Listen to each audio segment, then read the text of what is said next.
Hello and welcome to Patrick's Models and Transport at long last. So finally we're actually going to reassemble the motor of the Piko BR64 locomotive. Yep, here it is, BR64. Before I forget what it's called, we're taking such a long time. So first of all we'll need the motor. Here's the motor, which has been cleaned in previous episodes. The motor is nice and clean now. It's got a different light bulb in here. I hope we can see what we're doing. It's a filament bulb, one of these, because I can't see anything with LED lighting. I just can't see when I'm working. I can't see anything.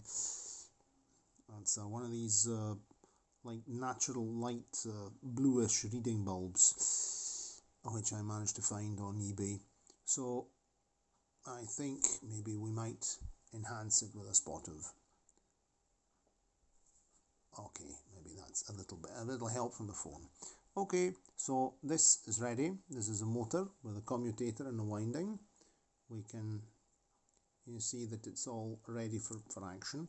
The first thing I'm going to do now is put a spot of lubricant, mix of technical petroleum jelly and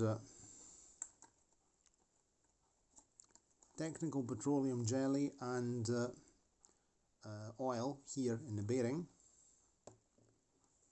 Okay, just a second till I get what I have to get. Okay, okie doke, and then we'll do that, and then I'll do the same thing here on the top bearing, which is just plastic. There isn't a metal bearing inserted there. There isn't a bush. There aren't any bushes in the top of the motor. It just sits in plastic. So we'll put a spot even in there, and that should be us. Okay, and then we'll put the brushes back in and everything else. Right, so first things first, we begin with the mix of oil and technical petroleum jelly, which I have branded OG, meaning oil and grease. I mixed some of this last time in a previous video. Okay, and we'll just give it a stir with, we'll stir it with something. Better always stir it up. So we'll just stir it with the piece of wire, paper clip that we're going to use to do this job. Okay, always give it a wee stir just to make sure that the oil and the grease haven't separated. And this is a mix of oil and technical petroleum jelly, which is good for motor rotor bearings because it's not as liquid and fluid and runny as oil, and very, very good lubricant. Okay, so we just have a spot on there like that. What we're going to do now, let's see if we see what we're doing. I'm going to, I'm not just going to put that down like that. I'm going to just leave this here in position and go and put my drop right there on the plastic bushing. Maybe it might even help if I add my +1 glasses to my reading glasses that I'm wearing right now.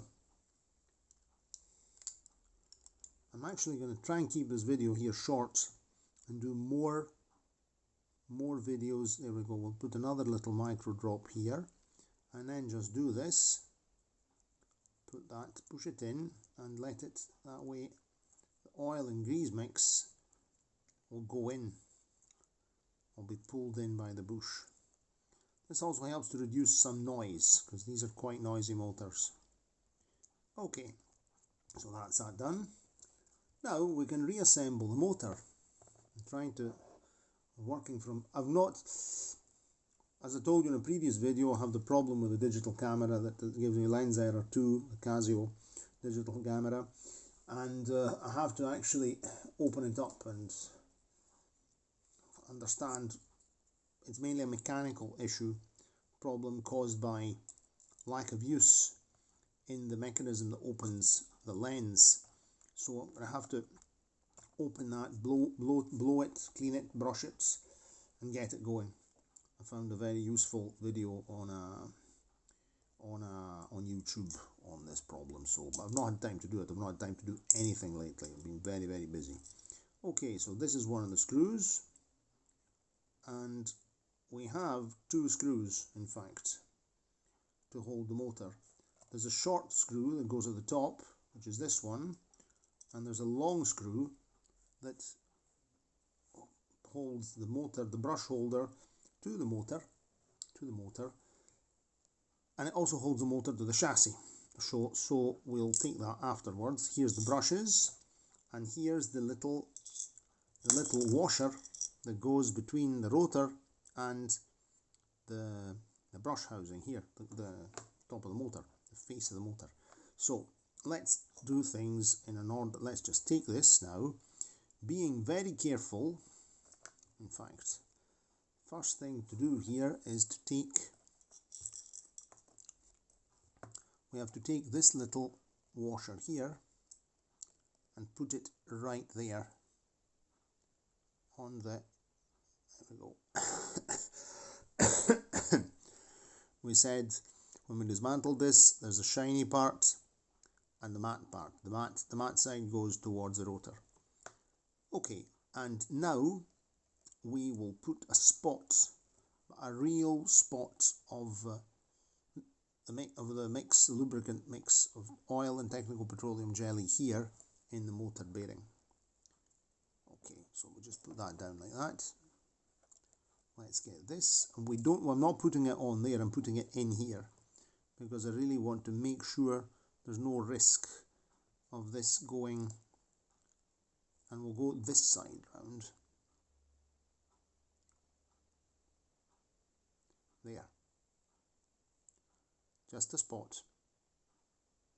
And we don't want this going into coming in contact with the brushes. In fact, we'll take a cotton bud and we'll just get rid of the excess which is here. I'm only interested in having the mix of technical petroleum and oil in the actual housing.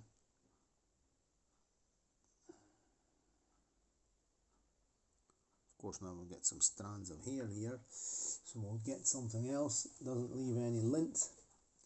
We'll take one of these and just wipe that clean.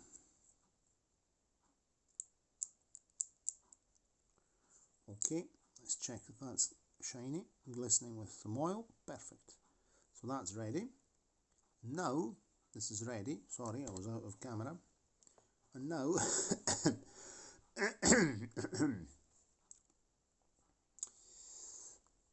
remember when I opened the motor, I decided to mark the up and the top and bottom. In fact, I marked up the way with an arrow like this, and if I remember well, the top was marked with a white dot, so we're okay. This goes in here like that, and we just go in like so.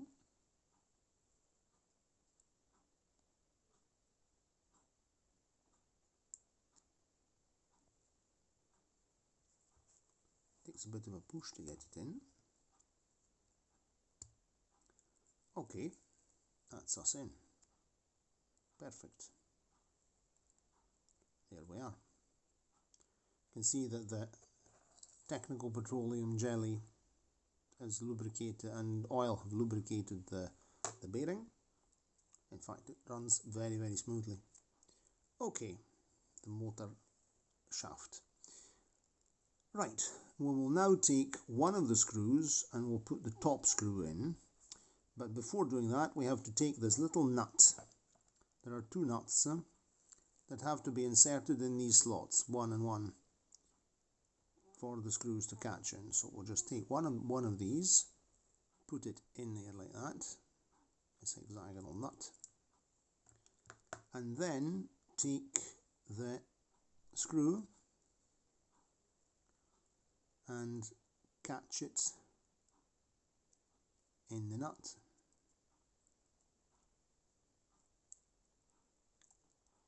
That has to catch in there. Okay, caught. Take the screwdriver and tighten that up.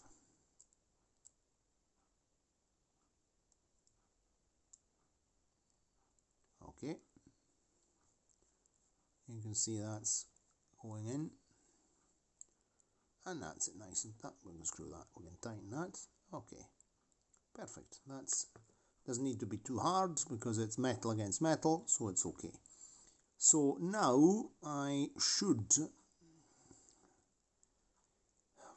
either pop the brushes in just to test the motor. We could even just post this and we will test the motor as it is without connecting it to the chassis of the locomotive. That can go in there. We take the second screw, which is here. We'll just catch this in here for the moment to just hold it in position.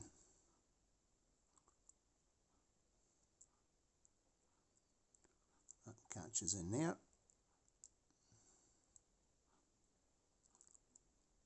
Okay. But just finger tight, because we don't want to go in too far in. We're not interested in it going too far in. It's just to hold things in position like that. Perfect. Because everything's calculated, the height of the screw, to actually hold the motor to the chassis. It fixes the motor to the chassis of the locomotive, and it fits the brush housing to the actual motor. It closes a motor. Okay, right. Let's get our brushes. Here's one. Here's the second brush. These have been cleaned and steeped in lighter fluid. And let me see what I can use. What I have to do now, I have to sort of lift up the brush, the springs that hold the brushes in position. The brush springs with something, which could be very well a toothpick, and post the brushes in. So I'll just do that, holding that up with my finger. You see that springs down. Let's see if I can do something that's a little bit more, will fit better in video, because then you can't see what I'm doing if my fingers are right in front of it. You don't want to see a big view of a finger. Okay, we just catch a brush. I'm catching the brush here with the tweezers, and I'm posting it. I think I'm just going to have to use a finger because there aren't very many other options. Drop the brush in the housing, in the holding, in the brush holder. Okay. Turn it straight. I'm straightening it up so that it's aligned with the spring. And you see it's held firmly in position by this spring, which is a very, very good solution. We'll do the other one as well, like so. So we just lift this up, catch it with our finger. I'll just turn around like that way I'm perfectly okay. Right, I'll take the brush with my tweezers and pop the brush in. It's not the easiest thing to do when working with a camera at the side. Okay, that's a brush in. Okay, let's see if you can see what I'm doing. Sorry about the very bad framing here. Okay, right, I'm turning this around like that, and I'm just dropping the brush in position like so. So we're okay. The brushes are now in contact with the commutator. We can see how one of them is less, and we can actually do a quick inspection. I'm going to have a quick visual inspection to make sure that the brushes are actually touching the commutator. And they are. You can see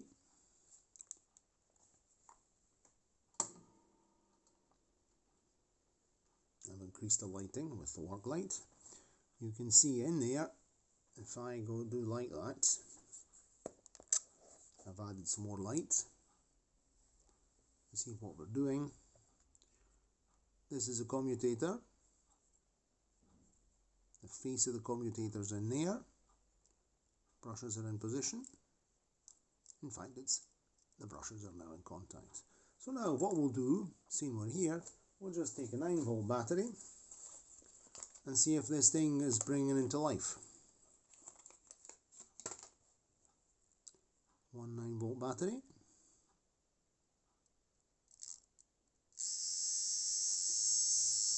Very good.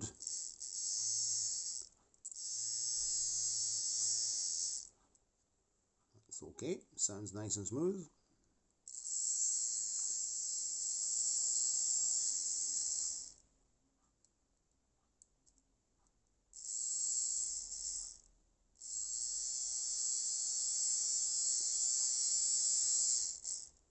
Okay, so that's done. Yes, it smells of electric motor. Yes, smells of clean electric motor. Perfect. Everything's nicely lubricated. No risk of things going onto the commutator. Everything's okay. Well lubricated, no problem. And that's us. Right. Very well. So that's the motor assembled. I think what I'm going to do now, I'll do another video, because we're at 17:15. A second video where we fit the motor to the actual locomotive, because otherwise we get videos that are much too long and maybe might be a bit on the boring side. Anyway, let me know in your comments what you think about even about the length of the videos. I'm very curious to hear your comments, your ideas. I know that from a technical point of view, it's very limiting to work with a mobile phone, and I also have a very simple tripod. I'm going to have to improve things around here, but at least I'm trying to do the best I can with the tools I've got. I hope to be able to get that digital camera back in service, and then I'll get myself another tripod or something a bit more evolved than this very simple plastic tripod I've got here. I'll actually take a video of it once. Okay, very well. So that's done, ready for being refitted into the locomotive. So that's enough for the moment. If you like the video, if you like what's going on here, you can give a like to the video and subscribe to the channel, and click the notification bell. As usual, thank you for your attention, and cheerio, and see you next time. Ciao, ciao.